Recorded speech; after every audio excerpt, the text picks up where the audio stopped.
नमस्कार, मैं doctor P M Tripathi, director वैद ICS लखनऊ। आज अपने साइंस सिंप्लीफाइड के इस प्रोग्राम में आपका बहुत बहुत स्वागत करता हूँ।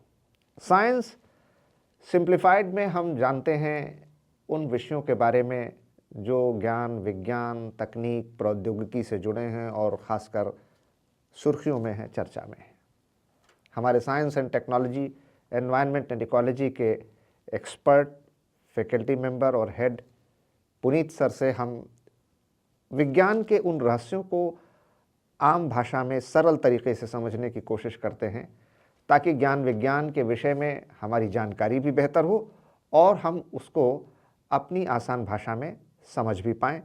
साथ ही जितनी भी प्रतियोगी परीक्षाएं हैं, कॉम्पिटिटिव एग्ज़ाम्स हैं, उनकी तैयारी में भी आसानी हो। तो हमारे आज के साइंस सिंप्लीफाइड के जो विषय हैं उसमें सबसे पहले हम बात करेंगे इंदौर की उस दुखद दुर्घटना पर जिसमें दूषित जलापूर्ति के कारण कई लोगों की मृत्यु हुई। दूसरी बात जो K4 मिसाइल सिस्टम है, और तीसरा जो महत्वपूर्ण है हमारा मैत्री-2, इस परियोजना के बारे में जानेंगे। क्या है ये, इस पर बात करते हैं पुनीत सर से एक एक करके। पुनीत, आपने अभी सुना भी, देखा भी, पढ़ा भी कि भारत में सबसे स्वच्छता की रैंकिंग में प्रथम स्थान आने वाला हमारा जो शहर इंदौर है मध्य प्रदेश का, और लंबे समय से रैंकिंग में प्रथम है, वहाँ पर इस तरीके की एक गंभीर, मैं तो इसे प्रशासनिक लापरवाही भी मानूंगा, और जो संबंधित नगर निगम और जलापूर्ति विभाग से जुड़े अधिकारी हैं, ये उनकी भी जिम्मेदारी बनती है। लेकिन वो एक अलग मसला है। हम लोग यहाँ पर विज्ञान के बारे में बैठे हैं बात करने में। तो दुर्घटना जो हुई उसमें कई लोगों की मौतें हुई, तो दूषित जलापूर्ति जो की गई उसमें किन कारणों से मृत्यु हुई और किस तरह का ये प्रदूषण था या किस तरीके का इन्फेक्शन था, और उसने इतने बड़े व्यापक पैमाने पर जो लोगों को पीड़ित और प्रभावित किया और मृत्यु तक हुई, तो कारण क्या था उसका? सर, इसके दो सेक्शंस में इसके जवाब मैं देना चाहूँगा। पहला तो इसका साइंस का के बारे में बात कर लेते कि कंटामिनेटेड वाटर्स की वजह से हम लोगों ने अभी 70s और 80s में के जब दशक हुआ करते थे तब कॉलरा से मौतें होती थी कि गांव के गांव में 10-10, 20-20 लोगों की मौतें हो जाए करती। बिल्कुल, अब जो ये मॉडर्न इंडिया है, मॉडर्न इंडिया में इस तरह की बातें बहुत हैजा, आंत्रशोथ, ये सब जो ये सारी प्रॉब्लम्स होती थी। तो जो अभी ये वर्तमान भारत है जहाँ पे हमारा रनिंग टैप वाटर से सप्लाई होने लगी, जब से ओपन वेल से, खुले कुओं से सब पानी नहीं हमने पीना बंद कर दिया, तब से इस तरह की चीज़ें बहुत कम सुनाई पड़ती थी। उसके बाद कॉलरा के भी वैक्सीनेशन बड़े लार्ज स्केल पे चले थे। ठीक बात है। तो काफ़ी हद तक लोगों में इम्यूनिटी डेवलप हो गई। अब इस केस में जो पता चल रहा है कि जो पाइपलाइन जहाँ जो गुजर रही थी, भागीरथपुरा इलाका पड़ता है इंदौर का, तो वहाँ पे जो पाइपलाइन गुजर रही थी उसके ऊपर एक पब्लिक टॉयलेट था, और पब्लिक टॉयलेट का जो सीपेज है वो पाइपलाइन में एंटर कर रहा था। यानी कि हम कह सकते हैं जो फीकल मैटर है, जो मल जल है या सीवेज है, वो मल मूत्र जो है, मानव मल और मूत्र जो है वो पानी पीने के पानी में मिक्स हो रहा था। अब इसमें समस्या है कि जो कई सारे बैक्टीरिया होते हैं जो कि मल में पाए जाते हैं, जैसे कोलाई बैक्टीरिया, कोलाइटिस से होता है। इसके अलावा जब पानी संक्रमित होता है तो उसमें विब्रियो कॉलराई यानी कि कॉलरा के बैक्टीरियाज आ जाते हैं जी। अब इस केस में जब दिखाई पड़ा, जब कई दिनों से लोगों ने शिकायत की थी, जो कि न्यूज़पेपर वगैरह में हमें दिख रहा है, और उसके बाद अथॉरिटीज़ ने कोई, हमेशा की तरह जैसा होता है भारत में, कि अथॉरिटीज़ ने कुछ ध्यान दिया नहीं और इसी तरह से चीज़ें चलती रही, मौत होने तक का इंतजार जो ये करते रहे। एरिया है इंदौर का, इसके बारे में भी सोशियो इकोनॉमिक फैक्टर के बारे में भी देखना चाहिए। जब हम इंदौर के बारे में सोचते हैं तो हमें लगता है इंदौर कुछ सिंगापुर जैसा होगा, बाहर का व्यक्ति। जो हर शहर में कई सारे एरियाज होते हैं, कुछ एरियाज पॉश एरियाज होते हैं, कुछ एरिया थोड़ा मिडिल क्लास एरिया होते हैं, कुछ लो इनकम क्लास एरिया होते हैं। तो भागीरथपुरा जो है पॉश एरिया में नहीं आता है। यहाँ पे गलियाँ संकरी हैं, छोटे घर बने हुए हैं, घनी आबादी वाला क्षेत्र है, और जो सोशियो इकोनॉमिक कंडीशन यहाँ के लोगों की कहे तो सबकी तो नहीं, लेकिन बहुत सारे लोग ऐसे हैं जिनकी सोशियो इकोनॉमिक कंडीशन अच्छी नहीं। इसका कारण क्या है? आज की तारीख में जो हम लोग बात करते हैं कि अगर कोई भी पॉश एरिया होगा तो वहाँ पर अगर टैप वाटर से सप्लाई हो रही है, फिर भी लोगों ने घर में आरओ मैंडेटरी तरीके से लगा रखे हैं। आरओ फिल्टर लगभग सबके घर में लगे हाँ, हैं। कोई ना कोई वाटर कोई ना कोई प्यूरिफायर का वाटर मैकेनिज्म प्यूरिफायर है। सिस्टम जो है हर middle class upper middle class family ने लगा रखा है। हाँ। यहाँ पे लोग डायरेक्ट रनिंग वाटर सप्लाई पर डिपेंडेंट थे। तो जब ये पानी उन लोगों ने पिया, कंटामिनेटेड वाटर पिया, तो ऐसी स्थिति में उनमें बहुत सारे लोगों में जो कॉलरा जैसे लक्षण दिखाई पड़ रहे हैं, या जो हम कहते हैं डायरिया के सिम्टम्स दिखाई पड़े। डायरिया मतलब वाटरी स्टूल, बहुत ज़्यादा मात्रा में एक्सेसिव स्टूल बार स्टूल जो है वो रिलीज हो रहा है, पास होना। अब इसमें देखिए कितनी अजीब बात है कि जो अभी तक बातें निकल कर आ रही हैं कि सिंपल सी प्रॉब्लम है, वाटरी स्टूल हो जाना कोई बड़ी बात नहीं है। आप ORS ओरल रिहाइड्रेशन सोल्यूशन को पिलाकर इसको मैनेज कर सकते हैं। 300 से ज़्यादा लोग एडमिट हुए, हॉस्पिटलाइज हुए, और करीब करीब इसमें से 10 लोगों की अब तक मौत हो चुकी है जो रिपोर्टेड है। जो रिपोर्टेड है। और उसमें अनफॉर्चुनेटली छोटे बच्चे की भी डेथ हो गई, और साथ में 25 लोग अभी भी ICU में हैं। अब यहाँ ये हुआ कि जब ये जो लोगों की मौतें, उसमें अधिकांश मौतें जो दिखाई पड़ रही हैं या तो छोटे बच्चों की हैं, या फिर इसमें दिखाई पड़ रहा है कि जो ऐसे लोग जो कोमॉर्बिडीज से ग्रसित थे, यानी कि जिनमें डायबिटीज़, हार्ट से संबंधित प्रॉब्लम या किडनी से संबंधित प्रॉब्लम। कोमॉर्बिडिटी मतलब सहरुग्णता, यानी कुछ ना कुछ एक बीमारी पहले से ही थी उनमें, और एज ज़्यादा होना। तो ऐसी स्थिति में जब आपको डायरिया होता है तो आपके शरीर से पानी के साथ साथ सॉल्ट, नमक, वो बहुत ज़्यादा मात्रा में निकल जाता है, इंपॉर्टेंट मिनरल्स। हाँ, तो इसको अगर प्राइमरी डिग्री का, डिहाइड्रेशन की भी कई सारी डिग्रीज होती हैं, तो अगर नॉर्मल माइल्ड डिहाइड्रेशन है तो उसको ORS यानी ओरल रिहाइड्रेशन सोल्यूशन के जरिए उसको हम मैनेज कर सकते हैं। यहाँ पर डिहाइड्रेशन बहुत सीवियर था, और जिस क्षेत्र में ये हुआ था वहाँ पर जो क्लिनिक्स थी छोटे स्तर की, और उनके पास केवल जो अभी तक रिपोर्ट्स आ रही केवल उनमें ORS सोल्यूशन के द्वारा उन्होंने मैनेज करने की कोशिश की। यहाँ पर IV ड्रिप्स की ज़रूरत थी, मतलब इंट्रावेनस तरीके से जो है सलाइन सोल्यूशन को देने की ज़रूरत थी, अलॉन्ग विद एंटीबॉडीज, जो कि शुरुआती दौर में जो है नहीं मिल पाया लोगों को। इस वजह से शरीर में पानी की कमी होने की वजह से बहुत सारे लोग, जो मैक्सिमम 300 लोग जो एडमिट हुए थे, उनमें तो डिहाइड्रेशन की समस्या तो दिखाई पड़ रही है, साथ ही साथ कंप्लीट रीनल फेलियर जैसी समस्या दिखाई पड़ी कि रीनल आउटपुट 0 हो गया, यानी कि उनके यूरिन पास होना ही बंद हो गया। तो जब अगर सामान्य व्यक्ति तो शायद वो इस चीज़ को थोड़ा सा झेल भी जाए, लेकिन एक व्यक्ति जिसको पहले से किडनी की बीमारी है, हार्ट की बीमारी है या डायबिटिक है, उसके लिए इस चीज़ को झेलना बहुत ही ज़्यादा मुश्किल हो जाता है। और इसमें उसकी डेथ हुई, यानी 25 लोग अभी भी ICU में हैं, जिंदगी और मौत से लड़ रहे हैं। तो ये बड़े स्तर पर ज़्यादा लोगों तक कंटामिनेटेड वाटर पहुँच गया, और इसकी वजह से ऐसा हुआ है।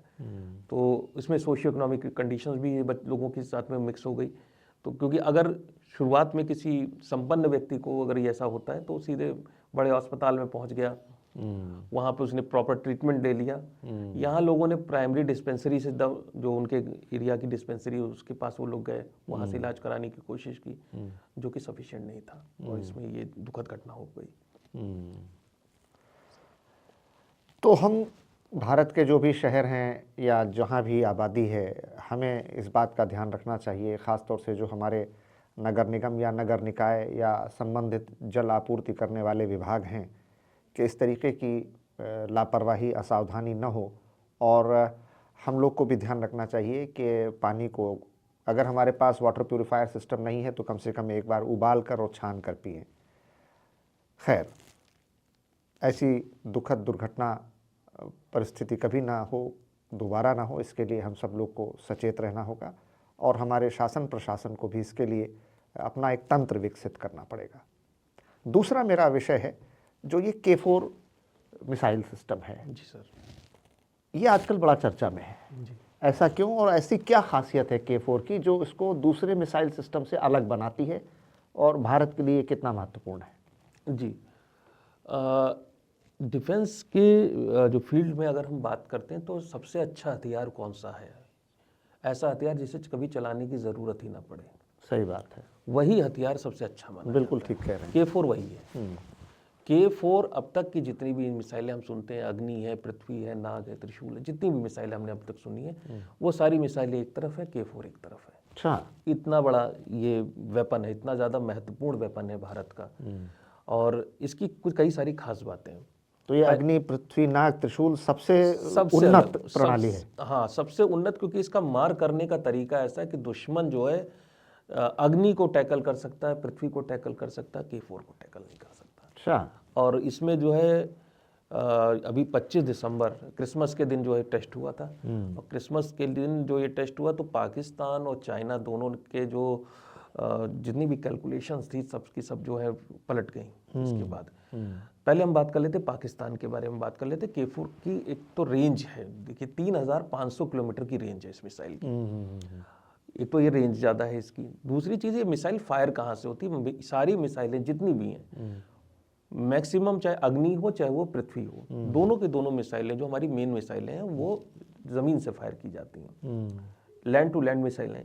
ये जो समंदर के पानी के अंदर से फायर होती है, अच्छा, इसको हम SLBM कहते हैं, submarine launched ballistic missile, SLBM। इसका मतलब है सबमरीन या पनडुब्बी एक ऐसा प्लेटफॉर्म है जिसके बारे में दुनिया में कोई भी सैटेलाइट, कोई भी हवाई जहाज, किसी भी तरीके के सेंसर के द्वारा आप पता नहीं कर सकते कि ये पनडुब्बी, न्यूक्लियर पावर्ड पनडुब्बी इस वक्त कहाँ पर है? तो इसको हम कहते हैं कि जो सेकंड स्ट्राइक कैपेबिलिटी है, भारत की एक पॉलिसी है, नो फर्स्ट यूज डॉक्ट्रिन बना रखी है भारत पॉलिसी है हमारी।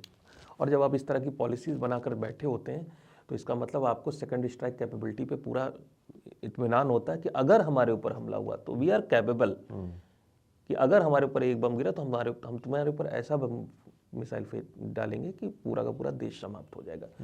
ये कैपेबिलिटी लाने के लिए न्यूक्लियर ट्रायड होना चाहिए, और दूसरा जो है सेकंड स्ट्राइक कैपेबिलिटी आपके पास होनी चाहिए, क्योंकि कहने भर से काम नहीं चलता। ये न्यूक्लियर ट्रायड का क्या मतलब? न्यूक्लियर ट्रायड सर कि आप समंदर के भीतर से मिसाइल फायर कर सकते हैं, जमीन से फायर कर सकते हैं, हवा से फायर कर सकते हैं, इस तरह यानी जमीन, हवा और समंदर, पानी, हाँ, तीनों जगहों से फायर न्यूक्लियर करने कैपेबल मिसाइलें फायर करने की क्षमता, जी, इसको हम न्यूक्लियर ट्रायड कहते हैं। और इंडिया के पास ये न्यूक्लियर ट्रायड है, यानी कि हम पनडुब्बी से फायर कर सकते हैं, जमीन से तो पहले शुरुआत से ही करते आए, और अब तो ब्रह्मोस वगैरह जो सरफेस टू एयर मिसाइल वगैरह, तो सरफेस टू सरफेस बॉम्बर्स वगैरह उनके जरिए भी फायर की जा सकती है। तो इंडिया का न्यूक्लियर ट्रायड कंप्लीट है। तो पहले बात करते हैं, चूंकि इस प्लेटफॉर्म का जहां से फायर की जाती है, इस प्लेटफॉर्म का पता लगाना दुश्मन के लिए लगभग नामुमकिन है।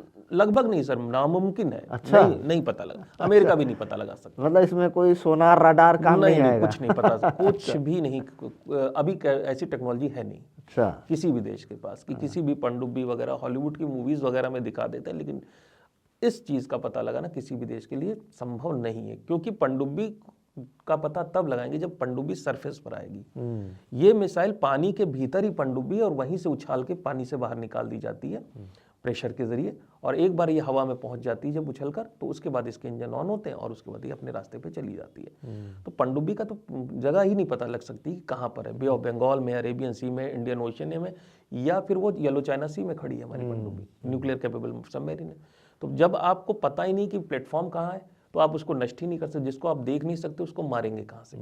इंडिया के जितने भी मिसाइल डिफेंस सिस्टम के जितने भी लॉन्चिंग साइट्स हैं, उनका थ्योरेटिकली चाइना पता लगा सकता है सैटेलाइट के जरिए, बाकी और उनको जो है पहली स्ट्राइक में उनको न्यूट्रलाइज कर सकता है, यानी कि हमारी लड़ने की क्षमता समाप्त कर सकता है। लेकिन अगर आपके पास इस तरह की कैपेबल मिसाइल है तो आप जो है इस तरह का एडवेंचर में नहीं पड़ेंगे, क्योंकि आपको पता है सेकंड स्ट्राइक कैपेबिलिटी भारत के पास है। अब दूसरी चीज, जब हम बात करते हैं चाइना और पाकिस्तान की, तो चूंकि 3500 किलोमीटर की रेंज है, तो चाइना भी हमारे जी जद में आ जाता है। बे ऑफ बंगाल में अगर हमारी सबमरीन है, बे ऑफ बंगाल सेफ वाटर है, एकदम सेफ वाटर। एक साइड हमारा अंडमान एंड निकोबार है जो स्ट्रेट ऑफ मलक्का को ब्लॉक करके रखता है, चाइना की कोई भी गतिविधि को ब्लॉक करेगा।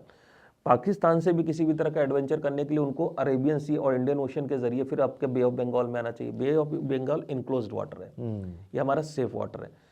ये पनडुब्बी जो है बे ऑफ बंगाल से मिसाइल फायर करेगी, वही मिसाइल जाकर पाकिस्तान में जाके गिरेगी, और सेम वही मिसाइल जो है वो चाइना तक चली जाएगी। यानी कि आप जो है एक ऐसा पॉइंट पर आप खड़े हुए कि जरूरत पड़ने पे आप दोनों ही देशों को न्यूट्रलाइज काउंटर कर सकते हैं। तो जो हमारे टू फ्रंट वॉर की बात होती है कि दोनों एक साइड से वार कर लेंगे, सारी की सारी स्ट्रेटजी यहाँ पे बदल जाती है। क्योंकि जो पाकिस्तान की स्ट्रेटजी रही है न्यूक्लियर डॉक्ट्रिन की, वो स्ट्रेटजी के पहले ही बहुत सारे बम जो है, न्यूक्लियर बम जो है इंडिया के ऊपर गिरा दिए जाए, और इंडिया की जो लड़ने की क्षमता उसको खत्म कर दिया कि वो गड़गड़ाने लगे कि साहब युद्ध विराम की बारे में चलिए बात कर लेते हैं। जब इंडिया के पास सेकंड स्ट्राइक कैपेबिलिटी जब तक है, पाकिस्तान ये काम अब नहीं करेगा, तो इस वजह से जितने भी कैलकुलेशन पाकिस्तानी आर्मी ने अब तक किए थे वो सारे के सारे जो है उसको फिर से रिकैलकुलेट करने पड़ेंगे। तो ऑपरेशन सिंदूर में मार पड़ी इतनी सारी, उसके बाद ये K4 का लॉन्च हो गया और हमारी जो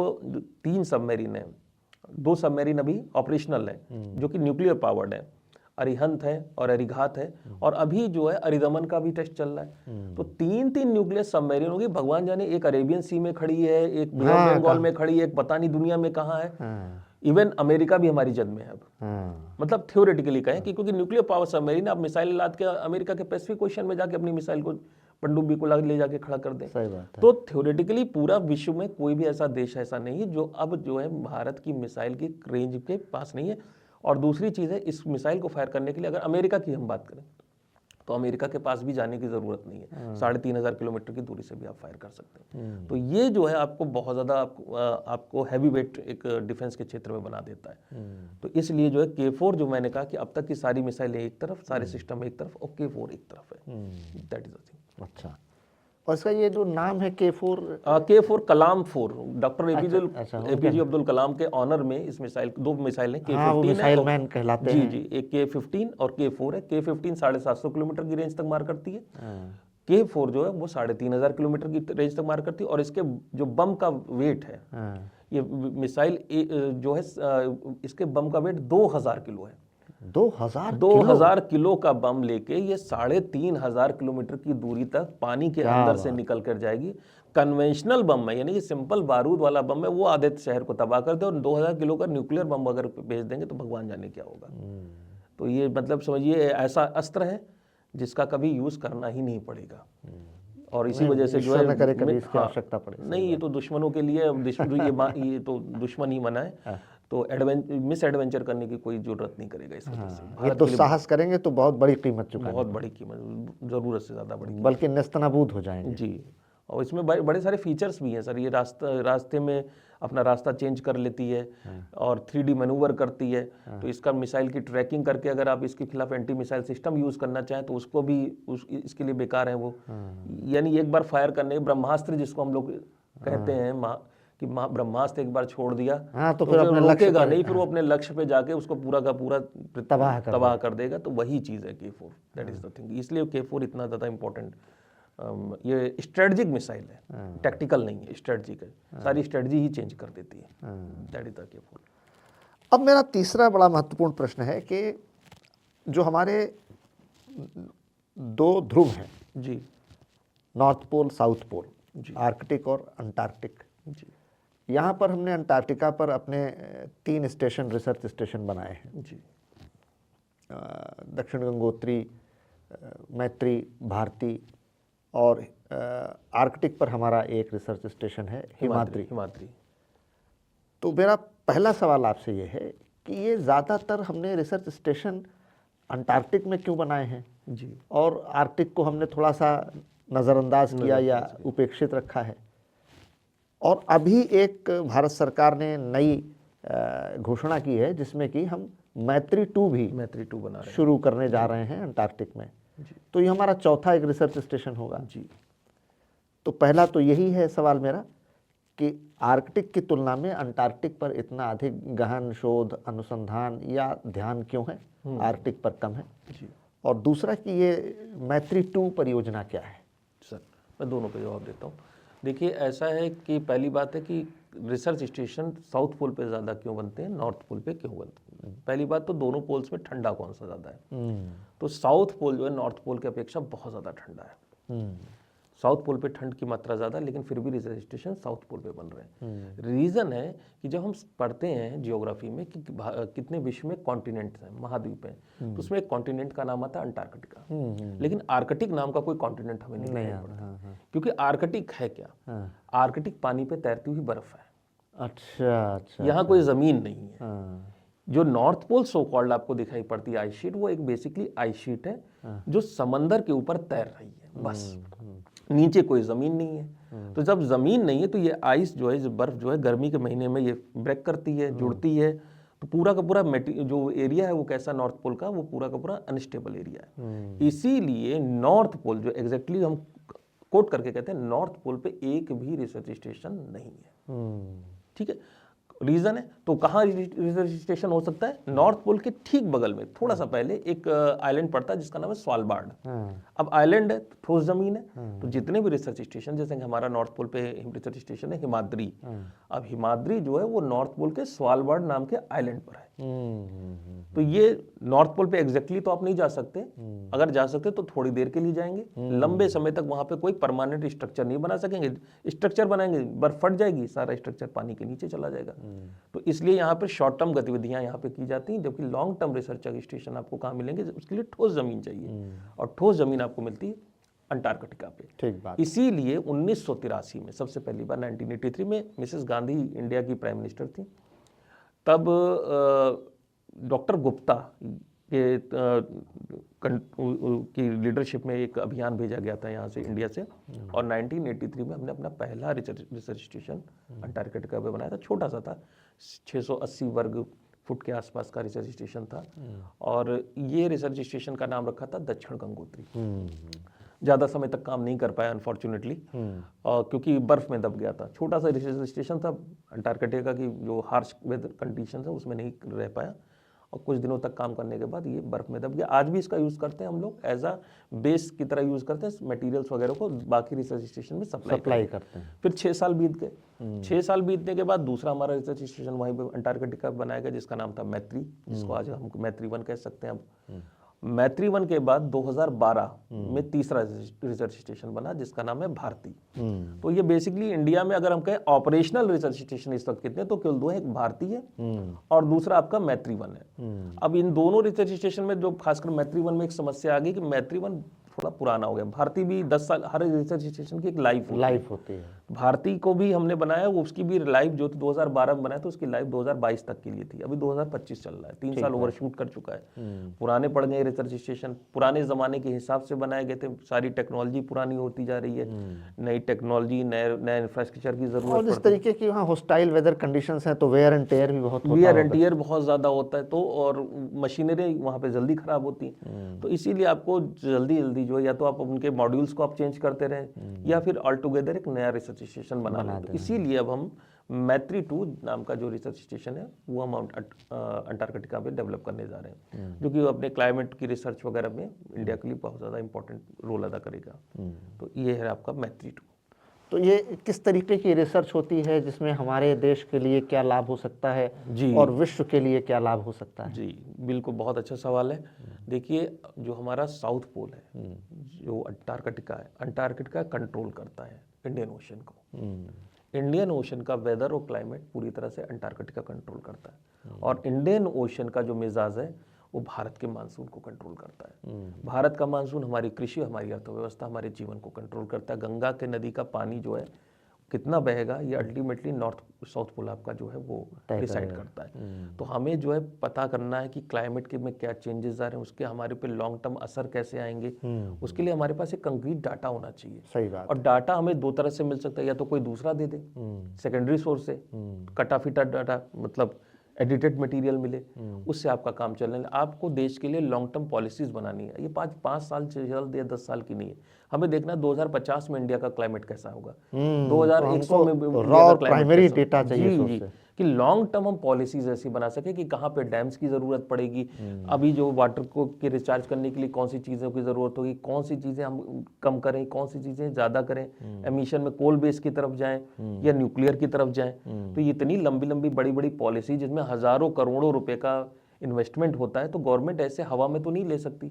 उसके लिए उसके पास एकदम कंक्रीट डाटा होना चाहिए, और डाटा आपको 2 ही जगह से मिल सकता है। एक मिलेगा आपको नॉर्थ पोल हिमाद्री से, और दूसरा मिलेगा आपको साउथ पोल पे, जहाँ पे आपके भारती या मैत्री 2 जैसे स्टेशन बनेंगे। तो ये बहुत इंपॉर्टेंस रहता है। और मुझे याद है कि एक ज़माने में 90s में एक बड़ा नाम चला था ओजोन होल। हाँ, कि ओजोन लेयर में डिप्लीशन हो रहा है, ओजोन परत में क्षरण हो रहा है। और तो ये आपको साउथ पोल पे ही, अंटार्कटिका पे ही इसकी खोज हुई थी। तो ऐसे ऐसे वेदर के फिनोमिनाज हैं जो कि अंटार्कटिका की एकदम अलग ही मिजाज, वो अलग ही दुनिया। आप कह सकते हैं अंटार्कटिका पहुंच गए तो अलग प्लेनेट पे पहुंच गए। वो वहाँ का मिजाज अलग है, वहाँ की हवाओं की गति अलग तरह से है, चीज़ें एकदम अलग तरह की, बादल अलग तरीके बनते हैं, PSC बनता है, पोलर स्ट्रेटोस्फेरिक क्लाउड्स नाम के बादल बनते हैं। तो ये सारी चीज़ें देखने के लिए, उनका अध्ययन करने के लिए आपको बूट्स ऑन ग्राउंड तो रखना ही पड़ेगा, और इसी वजह से वहाँ पर हमारे जो है इस तरह के रिसर्च स्टेशन की ज़रूरत पड़ती है। आपने देखा हमारा आज का प्रोग्राम साइंस सिंप्लीफाइड। मुझे उम्मीद है कि आपको पसंद आया होगा और सीधी सरल आम भाषा में हमारे पुनीत सर ने बताने की कोशिश किया, समझाने की कोशिश किया कि ये तीनों मुद्दे क्यों हमारे और आपके लिए महत्वपूर्ण हैं। ऐसी ही तमाम रोचक ज्ञानवर्धक जानकारियों के लिए जुड़े रहिए हमारे साथ, देखते रहिए हमारा प्रोग्राम साइंस सिंप्लीफाइड। शेयर कीजिए, सब्सक्राइब कीजिए और कम से कम लाइक ज़रूर कीजिए। बहुत बहुत धन्यवाद। धन्यवाद। नमस्कार।